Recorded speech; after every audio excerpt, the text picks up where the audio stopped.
Alright guys, welcome back again. Today we're going to continue with our gt45 f250 turbo build, and today we're going to be focusing on the up pipe. We're going to get it connected from the turbocharger to the exhaust, and I'm probably just going to make this a separate video from the down pipe because they both got their own challenges and different problems I faced trying to make all this stuff, so stick around.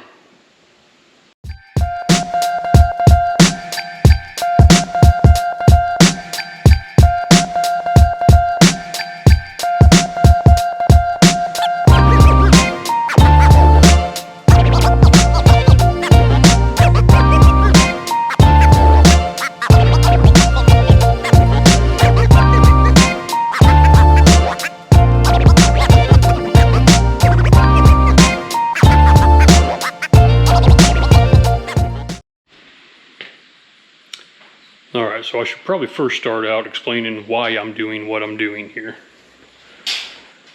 So, exhaust manifolds are a big part of a turbocharger system, and you know, nobody makes them for a F250 with a 5.4 liter.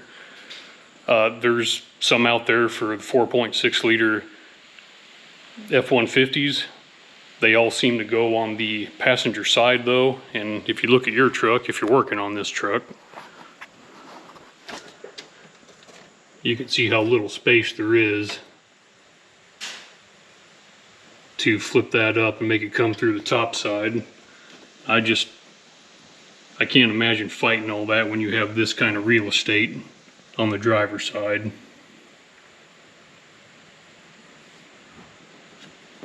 So that's where all this kind of stems from. I mean, maybe you could do it over there, save yourself a little time in fabrication, but it just seemed like more of a pain in the butt to me than it would be worth. So I'll show you what we're doing here.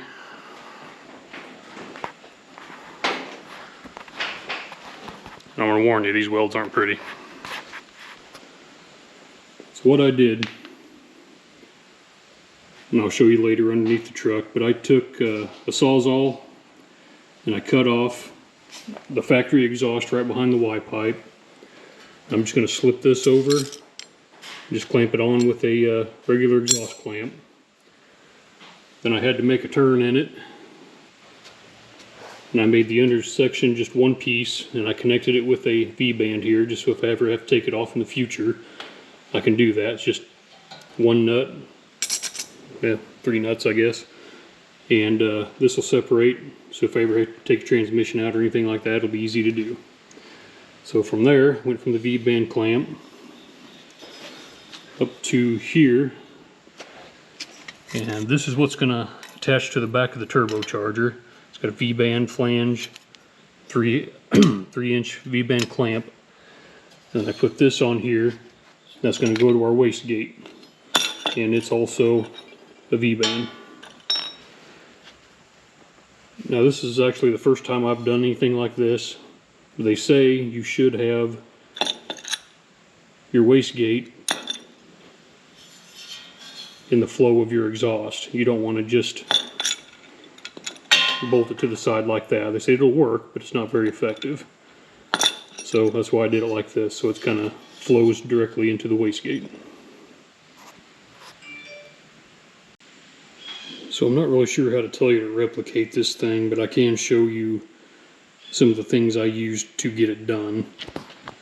These little pie cuts. I want to say these are 10-degree cuts, 5 on each side.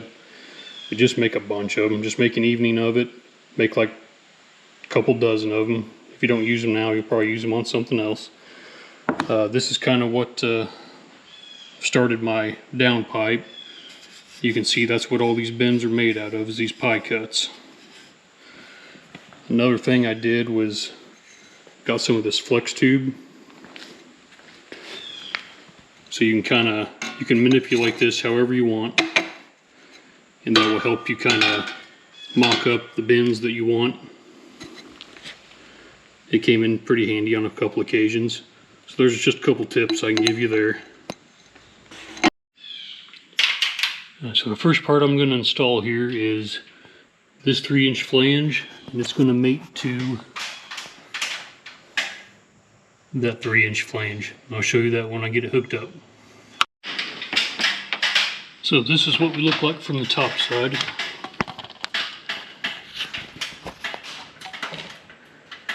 We got a couple brake lines we need to bend out of the way still. We have to put an elbow on that coming off the master cylinder. And we're going to have to somehow redo this top radiator hose because it's hitting the hat of the wastegate. But overall, it's fitting kind of nicely.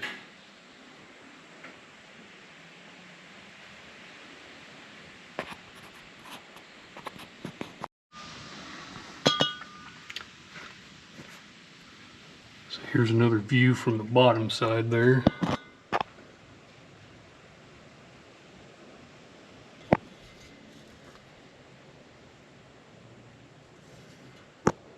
Down here is where I made some sacrifices that I don't really like.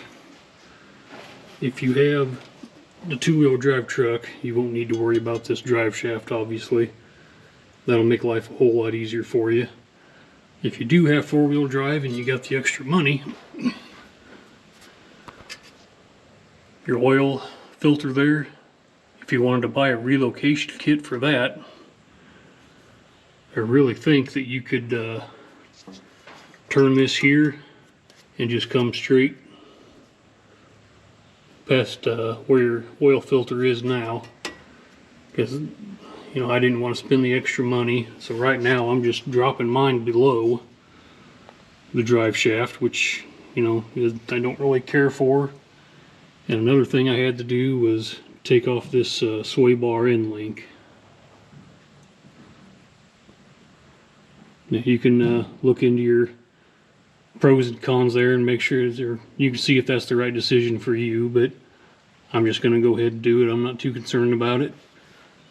So the other section you saw earlier, this is going to hook onto this clamp, and that's the section I cut off right behind the Y pipe. This is the tube going to the driver's side. That's the one going to the passenger side. They just come together right here, and that's where your exhaust would have went out to your catalytic converter. So I'll get this other piece on and show you how that looks. Idea of what I'm doing here. I've got my bottom section on there with the V-band, and we're coming over here, connecting to the Y pipe. I got this idea from the old Power Strokes. On the old Power Stroke diesels, they would take the driver's side from the header, and they would take the passenger side from the header, and they would run it straight up to the turbocharger, just 2 pipes straight to the turbocharger. I didn't want to go through all that, so I just hooked one big pipe, and we're going to go straight to the turbocharger, if that makes any sense.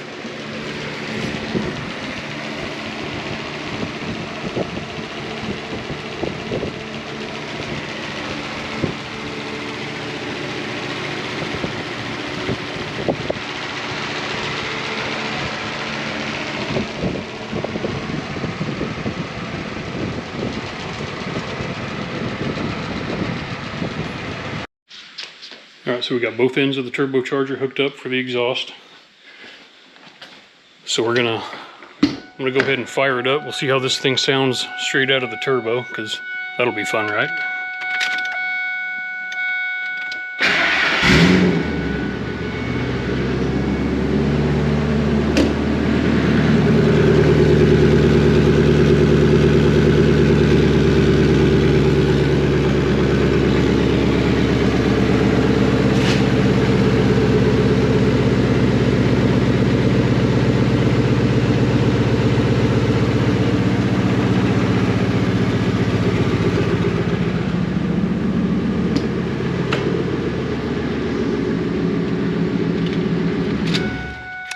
not nearly as loud as I thought it'd be.